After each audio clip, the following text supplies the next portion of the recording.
Hello, welcome to 10 Things We Hate About Festivals. Check out the 10 Things We Love. This is not a knock on any one specific festival, it's just generalisation. Pre-warning, it's baking hot in England right now. Today when we're recording, it's 35 degrees plus all over. We've got all our windows open, so you might get a bit more background noise. Hopefully it's not too bad, and we're going to look like we're melting. Yeah. I've got, look at this fucking hair. Having It's just sticking to the back of my neck. I've got beads of what? If I probably look like I've just stepped out of the shower. I was wondering. I was actually thinking during the last one I was going to get you a towel, but then you got to sit there with a towel like a fucking wrestler or something. I was going to go. Yeah, I was going to go a different route then. Good thing I'm not the chief talker on these videos. We wouldn't be around for long. So here we go. 10 things we hate. I'll start first with a really easy one, and it's the UK. UK, our weather is incredibly unpredictable. You can have sunshine leading up to a festival for 2-3 weeks, and then the weekend of the festival, it'll go, ha, rain. And I'm going to use an example of what happened to one festival this very last weekend. Rambler Man had sun for about a week up to it. The Friday it starts, pouring down with rain. Well, it did clear up over the weekend, which was nice for them. Yeah, they have that weather. I remember being at work on Friday going, that fucking sucks. Yeah. And Download had the same problem this year, rain again. Yep. You know? And they had nothing but sunshine forecasted for them. Yep. And it turned out to be probably one of their wettest on record. Yep. And so that brings us to Umtley as well, our festival. It's like, I don't bother looking at the weather. What's the point? There's no point. It changes almost hourly. Yeah. And in my experience of being at Bloodstock, generally, I think every time I've been there, it's rained on the Saturday. Yes. Every other day has been okay, but every fucking Saturday. It's just prepare for rain, basically. Yeah, and if we don't get it, lucky us. Saturdays. Yeah. So yeah, UK weather. Excuse me. I've got the same thing, but I didn't pick on the country. Oh, okay. What did you pick on then? I just put bad weather. Oh, okay. I'm surprised you didn't go European bad weather. Europe, fucking EU, and their bad weather. Yep. I'll wait till we get out and get the weather will improve. Yeah. But I did do a nice little pun in this. Coincidence though, hot weather, good weather, lovely. Boris is in power. Yeah, there you go. Didn't he say to be enthusiastic? Yep, he's changing the miserable country already. Yeah. So I put bad weather, and not much anyone can do about this, but generally being damp, wearing a poncho and wading through mud, dampens the spirits. Oh, it's brilliant. It also heightens all other festival issues as well. That's the problem I find with the weather, more than the fact that there's rain falling on you. It's what it does to around you. Yeah. You know, so I did put down more people head to the shelter of the bar, some more balance gather around it, toilets get messier. So at least we can no longer tell what's feces and what's mud. Yeah. Urinal areas turn into an ice rink of piss. Yep. Yeah, and that sort of thing. So I'm not so worried about the rain falling on me. It's just what it does to this the festival. It changes. Yeah. It dampens the spirits. Very good. Right, this next one. Right, if you watch the love video, you will hopefully waiting for what we talked about the food. So we're talking about it now. And I reacted to you mentioning one specific thing. So, festivals are notorious for having shitty food. Now, in the love video, you'll see we talked about modern food, how it's improved and all that. Wasn't always the case. And there are still some about. In fact, Bloodstock's one listed one that I was like, I said to my wife, you've got to be fucking kidding me. Can't believe these guys are allowed to pitch. Easy Cheesy. Sorry guys, I'm going to call you out.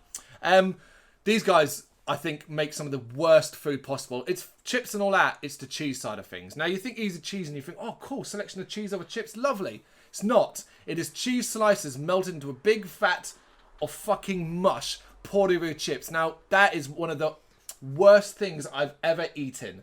Worst things I've ever eaten. Liquid cheese, man. Liquid cheese is fine, not liquid cheese slices. Yeah. It's the cheapest cheese slices as well. This ain't no Dairy Lee shit. Yeah. This is fucking own branded Morrison, Sainsbury's, whatever. But then also go back to the days of way back in the day of Gourmet Burger. Who all remembers Gourmet Burger? They would charge you more for a burger because they were gourmet, which consisted of a bit of lettuce. That was what made it gourmet. And if you were lucky and it hadn't all gone soft and mushy, you might get a tomato. Yeah. And a brioche bun.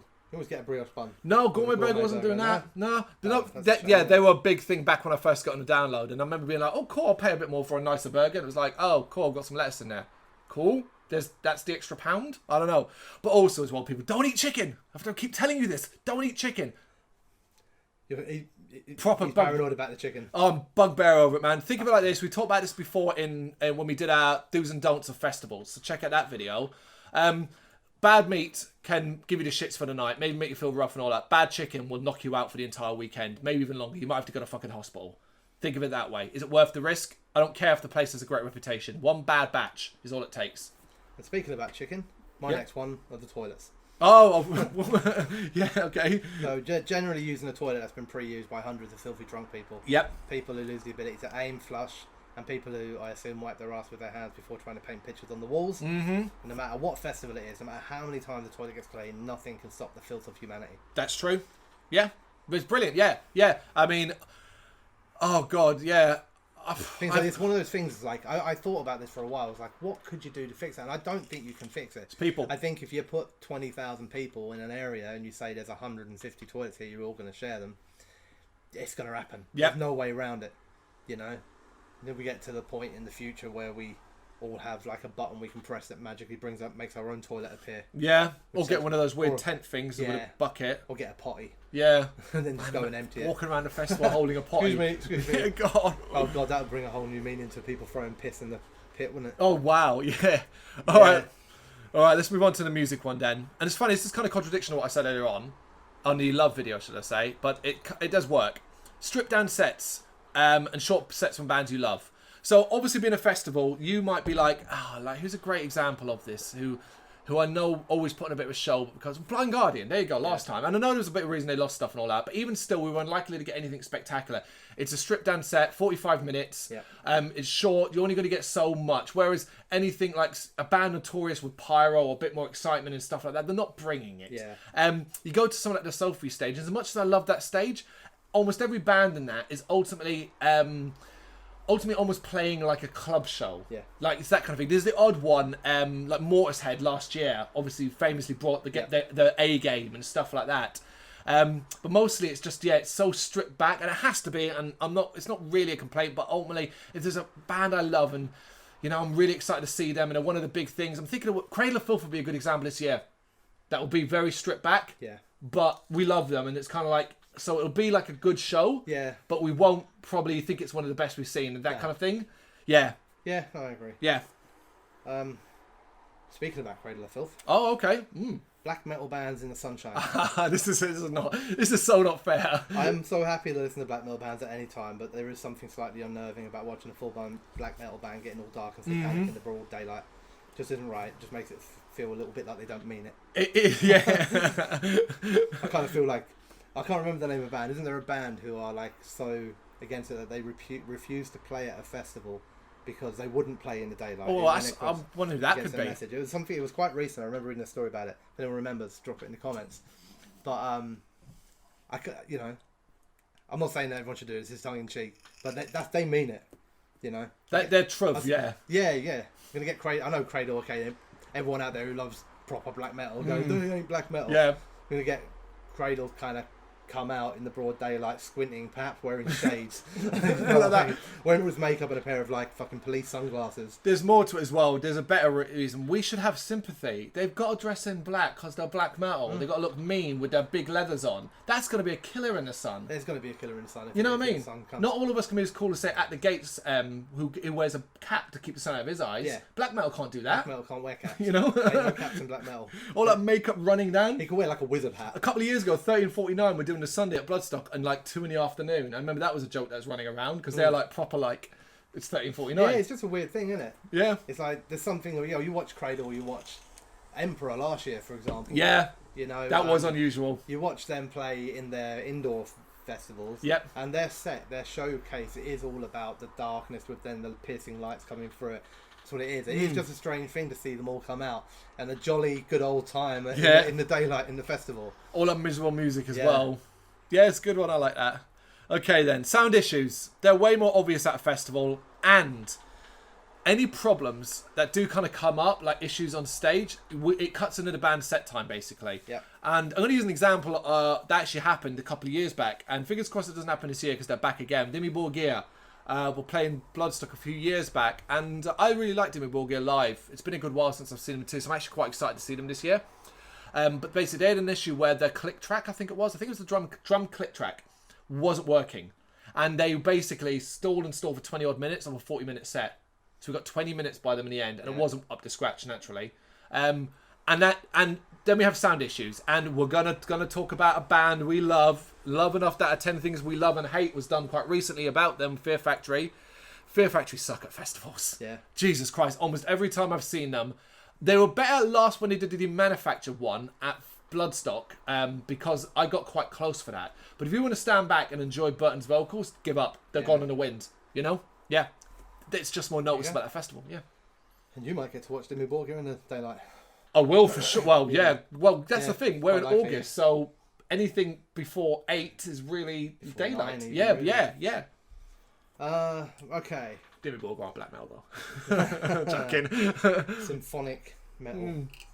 Okay, I think a lot of mine are now going to go, or sorry, after this next one, a lot of mine are now going to basically turn to 10 things I hate about people at festivals. Okay, alright. This is about a people thing, but it is a festival thing as well. So, I wonder if we're going to double up on one that I've got about people. Miserable bar staff. Okay, no, cool, alright. There's nothing quite like going to a bar, having a wonderful time, smiling, politely asking for a beer, to be greeted by a miserable fucker with no manners, who actually you've just ruined his day simply by asking him to do his job. Yeah. You know, and I'm not one for small talk, but you know, there's a level of hello. Yeah, sort of thing. And you know, I mean, I wrote down. I assume there aren't hidden chains behind there holding them to the bar. So if they're that fucking unhappy, just leave. Just leave, yeah. If it's making you that miserable, stop making me miserable too. I get it, it's a hard day, but I'm going to give a shout out and a negative and 2 things for Bloodstock, our favourite festival. I'm going to go on an experience here, and I'm sure it's just I was unlucky, but 2 years in a row, I got 2 different of what I consider one of the worst bar people ever, including last year to the point where I had to ask to speak to someone up above because I felt she was intentionally ignoring me. And that really frustrates me. The VIP bar in Bloodstock, I always find to be quite slow. Yeah. Oh yeah. However, the Lemmy bar. Yeah. Fuck me. That lot, the biggest smiles, the biggest greeters. Wow, that lot. Considering they're way busier as well. Yeah. Considering they're for everyone rather than just I have a theory though. Go on. It's the only bar at Bloodstock you can see the main stage from. Ooh. So if you're one of the volunteers who work and you get the Lemmy bar, you can chill, see relax quite a bit of the show and what's going on. In all other bars, even the Sophie, you ain't seen fuck all from the Sophie bar. Oh wow! Even a tent. Whereas if you're the one who gets lumbered with the VIP bar, while you have bands that you were hoping to get to see volunteering are playing out on the main stage. And I'm not saying that's the reason why, but I was thinking about this. That's like, really good. You know, because you're going to get like 100 people volunteer or whatever, and they're going to say, right, you guys Friday, you're on the VIP bar, you're on the Lemmy bar. I would imagine if I was them, I'd be going, I want the Lemmy bar. Yeah, because I'm going to see the bands. If it's not busy, I can walk out to the front of it and watch the main stage and jump back in. Do you know what I mean? That's the place to be. Even something as basic as people watching would be better at the Lemmy bar. I mean, it doesn't make it all right because if you volunteer and you get the VIP bar, then do you still have to just do your job or not do it? That basically, It's one of the two, isn't it? Yeah. It's just I mean, basically, you said miserable bar stuff. I agree 100%. You haven't got to come to me with a beaming grin. No. But just be a decent human being. Yeah. Don't go, I know you're right. Can I get a beer? Yeah, of course you can, mate. Particularly, and we're not boasting here, but it'll be a weird boast. It was. I think we both are incredibly polite. I work in a service industry, so a please and thank you and stuff like that it's second nature to me. You know? Yeah.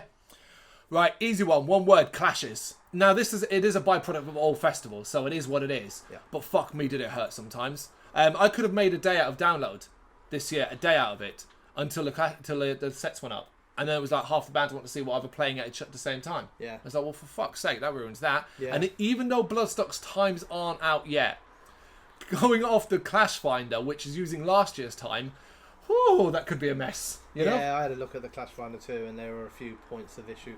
Yeah.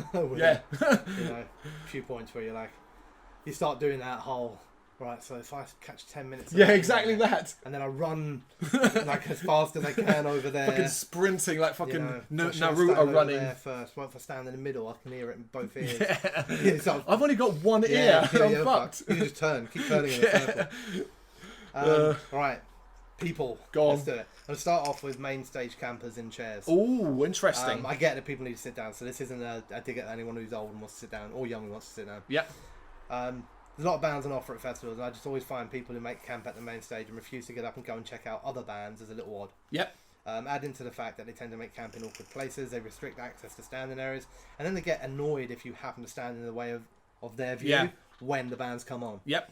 And you have some of the most annoying pricks at a festival. Yeah. There you go. I 100% agree. It's not about people sitting down. It's just if I was going to sit down, or I felt like sitting down for a bit, I would not kind of choose a central area in the middle where I know that everyone stands and moshes and everything like that. Sit kind of around the back a little bit. That's it. And a lot of people do, but also a lot of people don't. That's right. But also, I think I would accept the fact that if I decide to sit here and then a band comes on and everyone descends on this stage, I'm going to have two choices. I'm going to have to accept the fact that I can't see. Yep. Or I'm going to have to stand up. Yes, exactly that. And get annoyed with them. And of course, obviously, if you're in a position where you can't physically stand for too long, and there are options available to you, go talk to Bloodstock about it. Go talk to the festival organisers, download whoever you need to talk to. If your mobility is that restricted, there are options available to you. We like Brendan said, it's how and why it's being used. And I will add one more thing to that. It's you rocking up 8 strong and making a line of 8 camping chairs. Fuck you, basically, for that. A little arc, and then you got your area for your kids to play, and a picnic blanket and all that in the middle. And I get it's a family thing, but it's more about your choice of positioning. Yeah.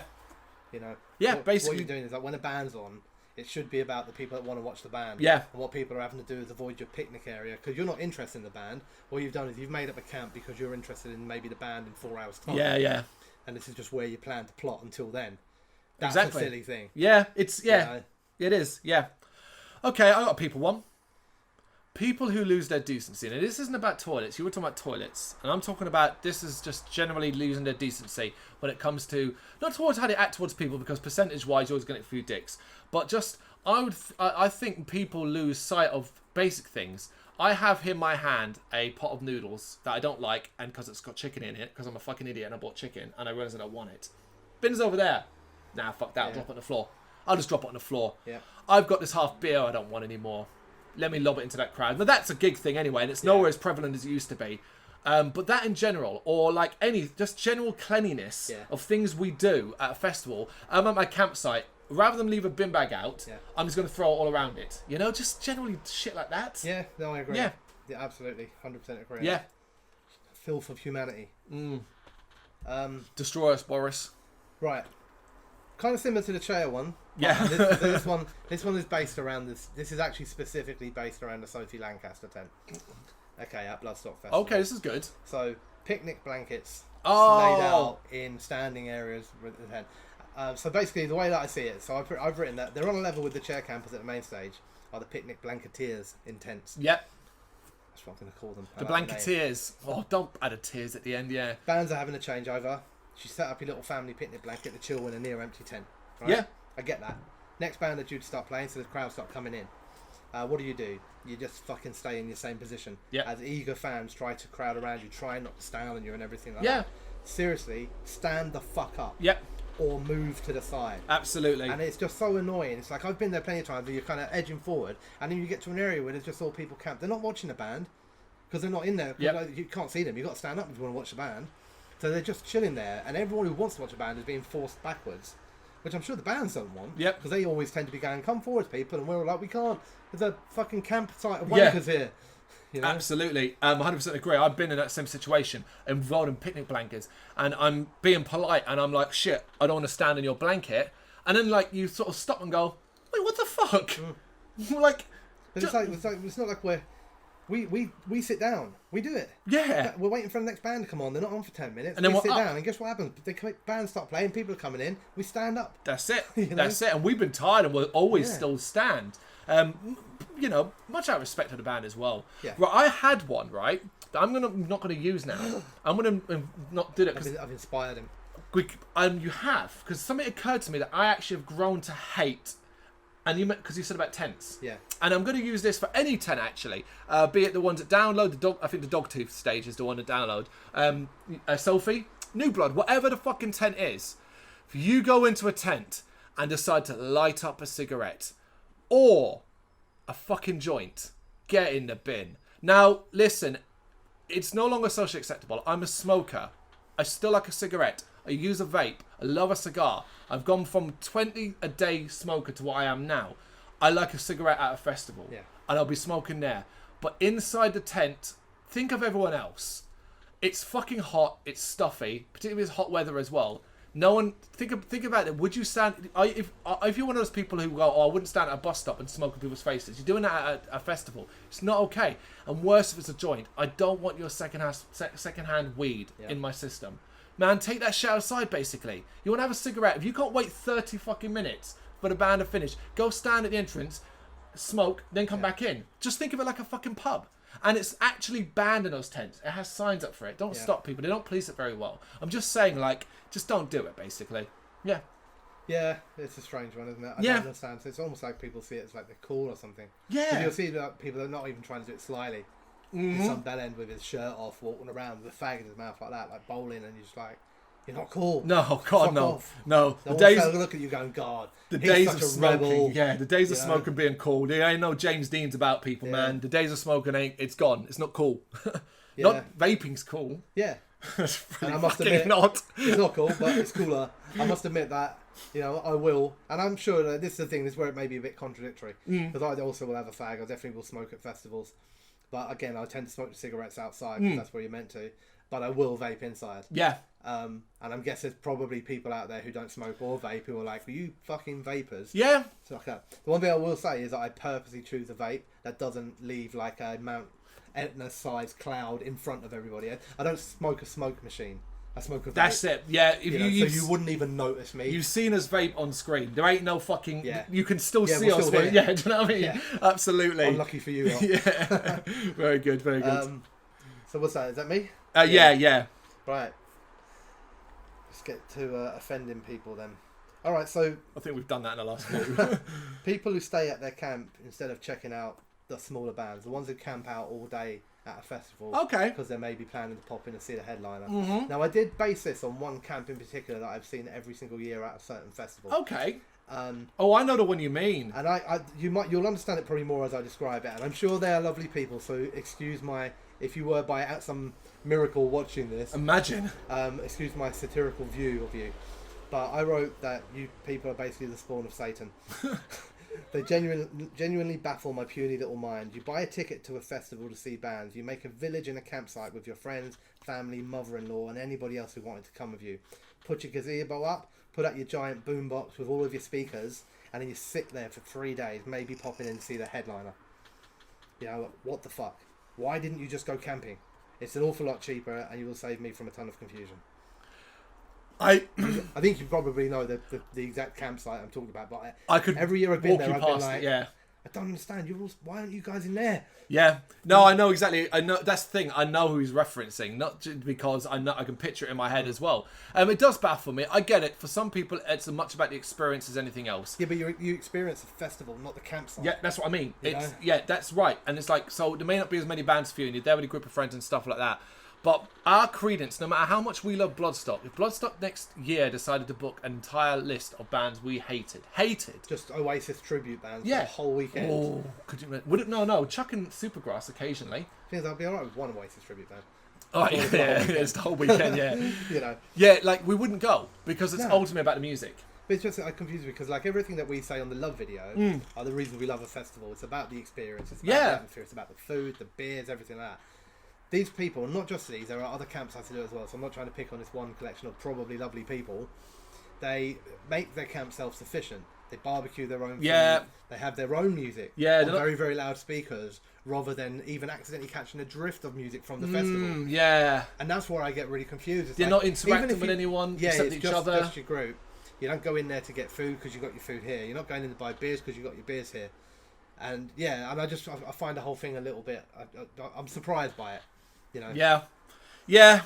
Okay. My next one's straightforward and it's personal, which you'll know about. I don't like putting a tent up. Now that's not like new, like for any people. Fucking underestimate of the century there. Yeah, I'm not great when it comes to building shit, and tents can be very stressful for me. And all I want to do is get it done. Patience in not in all things. In some things, isn't your strong point. No, it's true. It's true. And this is one where my patience runs thin very, very quickly. Yeah. I should have put that on the Love though for me, because from the people putting up the tent beside them, it ain't half entertaining. Okay. It gets a little edgy at times, but it's like, should I help them? Right. Got two more. I have got two. 3 more. All right, might as well. Okay, so bar etiquette. Of course. So I've written down a very, very simple roadmap for how bars work for people. Listen right? intently. You walk to it, you buy a beer, you pay, you walk away from it until such time as you need to repeat these steps. Okay? Pretty straightforward, right? Yep. So it just might come as a surprise, but if you and 6 mates go up to buy a beer and you hang at the bar and you drink it, the rest of us can't get to the bar. Mm-hmm. It causes queues, it causes frustration. We potentially miss parts of sets that we don't want to miss. You know, we're dashing to the bar to get a beer just before they start. No one can get to the fucking bar because everyone's funneling us into this one little gap. It's very bad form. Yep. You wouldn't do it in a pub. Exactly. People do it in a pub, and guess what? Everyone in the pub gets pissed off with you too. Yep. Because Sophie Lancaster is a great example because it's a reasonable sized bar, but for the amount of people in there, it's not a big bar. And last year there were a few times when I was trying to get to that bar and it was a fucking nightmare. Yeah. And it's not because of people watching the band from there, it's because of people hanging at the bar. Absolutely. You know, get your drink, walk away because other people want to get there.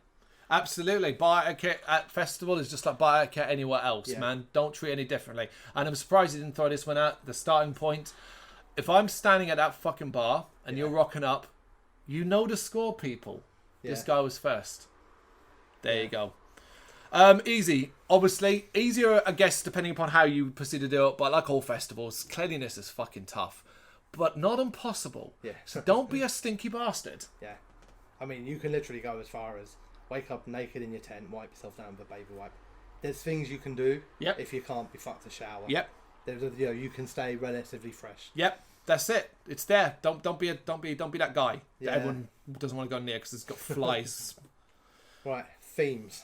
Themes? Metal festivals and themes. Okay. What is all this about? Because I don't remember the shit when I was younger and I wasn't a big festival goer. Yeah. But I did go to the odd day, the big day out, all these sorts of things. I've been to an Ozfest, I've been to all that stuff. I don't remember themes. And I don't know if this is just a thing that's come around with social media, because back then, the only way you could have arranged a theme was maybe to send smoke signals out or something like that. Letters. Letters to everyone who may potentially be a metalhead going to Ozfest. Yeah. Whereas now social media allows you to create a group and then they'll go, hey, what are we going to do? Yeah. So and I understand that this is fun to people. I do get that this is it's not a personal thing, because I think a lot of people think the way I do. But I do get that people enjoy a theme. But so I've written that maybe I am an old and boring, but the idea of, hey, let's all wear Hawaiian shirts for this gig, or it's Sabaton Day, we've all got to wear combats. Yep. It's just not happening for me. I have no intention of following the crowd, being a sheep. If you like it, that's cool. Knock yourself out. For me, though, I'll be the one not dressed in theme, frowning at the rest of you. I believe I have a theory as to why this has become more a thing as well. You are right. I 100% agree with you with the rise of social media. Basically every brand, whatever it might be, wants a moment. Yeah. Now I'm going to use it in terms of wrestling. WrestleMania, the biggest wrestling event of the year. That show is now a show of moments, where the wrestling company in question, WWE, likes to try and create memorable moments rather than, say, longevity. Yeah. They want to be in the news. They want ESPN cover them, CNN, all the American sites and cover them. Did you see that? Ronda Rousey, stuff like that. It's about moments. Festivals are no different. Look how many times when you go, like, Devil Driver's Biggest Circle. How many times has that been attempted to try and repeat the world's largest thing? World record this, ever. Yeah, everybody wants something that they can stick to their brand and go, we did that once, you know? And that's what it is. Yeah, and I agree. I agree that's why they do it, but I don't agree with it. I don't like it. I have no interest either. I'm exactly the same as you. I have no interest, particularly at a festival. Because to me, what you said about Sabaton really struck a chord with me when I saw this. Because I was like, but I'm not just there for Sabaton. Yeah. Yeah, exactly. But also, I mean, it was kind of an annoying one. Because actually quite a lot of people who go to metal festivals wear combats anyway. Yeah. So now I just can't wear combats on a Saturday. Otherwise, good to see you got involved in Sabaton Day, mate. No, I fucking didn't. No, I wear these every day. You're going to get kidnapped. They're going to put their arms around you. Come on, we've got a Sabaton meet and greet, you know? Do you know what I mean? It's got to the point now where you're like, I can't go out in my fucking Hawaiian shirts anymore. No, got to put them away. Not that I have any Hawaiian shirts. If I did, I can't go out in them anymore because everyone goes, oh, were you there for Cannibal Corpse, mate? Yeah. Fuck off. No, I went to Cannibal. I saw a bit of Cannibal Corpse. I think we were watching someone else for the most part of it. But I do remember seeing a bit of Cannibal Corpse. And I saw them wearing a metal top. That was kind of what I expected at metal festivals. Yeah. Ailstorm. We all have to dress like pirates. We don't. No, we don't. No one has to dress like a pirate. They dress like a pirate. That's their thing. We don't have to do it. We're not part of the show. It's a proper old man gripe then. Oh, it is, isn't it? It is, But yeah. like I said, I do understand that people enjoy it, and for that it's cool, but I don't respect you for it. I'm quite the opposite, actually. I look at you and I think you weak-minded sheep. There you go. There you go. And my last one, which is kind of like, it's a little bit of a crossover into that, and the title of it may be a bit regrettable, as in the way that I wrote it now, and it's not exactly specific, is non-employed cosplayers, otherwise known as attention-seeking whores. Okay. So I know that might seem a bit harsh. Just a wee bit, but yeah, I want to kind of get what you mean. Let me get to my point. All right. Generally in life, I'm not a fan of attention seekers.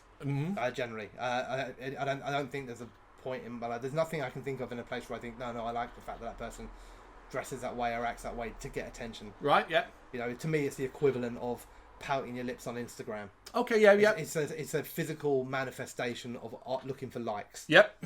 Okay. And the looking for likes thing is something I think is sickening. So doing that in a physical manifestation of it. So what I see it as is basically people who walk around wearing... So I get there are employed people that do this.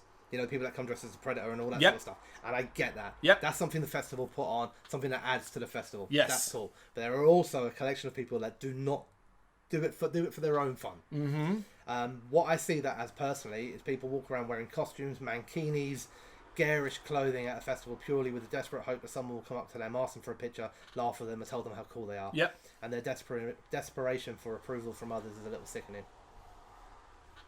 It's a personal opinion. I get that levels up to the ground. I get there's going to be a lot of people who go, oh no, that's the highlight of my fucking day, seeing that guy walk past in a mankini. It was hilarious. It's a moment.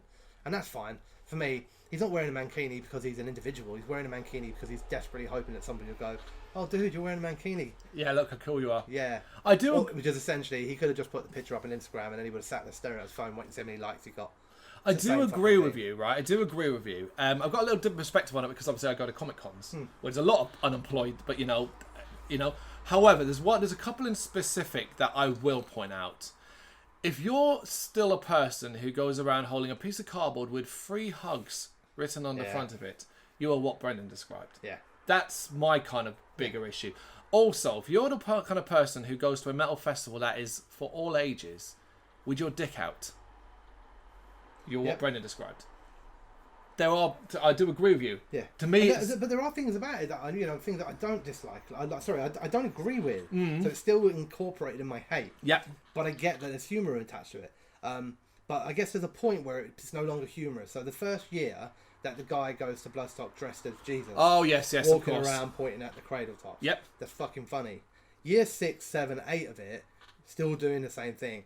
You're not doing that now for a moment because you've had your moment. Yep. Now you're doing it to see, oh look, there's the guy. There's the guy again. Now you're doing it for attention. And he's no... Why not come up with a different costume next year? Yeah. Why not come up with a different idea? Different variation, yeah. Reiterating the same thing in the hope that this year the people are going to come and everyone's going to be like, oh, I thought I met the Jesus guy and and all that stuff. Yeah. And how many people now will go there and purposely wear a Jesus is a cunt shirt in the hope that, and then seek out the Jesus guy? Yep. And that's what I get to. You know? Do you remember that I don't want to call a guy out personally, but he was given 30 minutes comedy set. Was he? Do you remember that? No. We sat outside. I don't. Maybe it's just me and Lou. He was given 30 minutes inside the VIP tent making like an interview. That was supposed to be an interview with Jesus. Oh, right. And okay. it sunk like a lead balloon, man. Anyway, right, last one. You were done, yeah? Yeah, I'm done. Right, my last one is simply that Sunday... on something less fucking controversial. Most people can agree with this. That Sunday feeling... You've had a weekend of heavy drinking, been on your feet for 10 plus hours, and man, there's many bands you want to see on Sunday, and you're pushing yourself, but it's really fucking hard. Starting to flake. Yeah, that Sunday feeling. Yeah. Yeah, no, I agree. Yeah. There we go then. There's our 10 things we hate about festivals. Some of it got ranty, but hey, that's what this is the point of it, I guess. Make sure you check out the love video, check out all the other content, hit that like and subscribe button. Thanks for watching.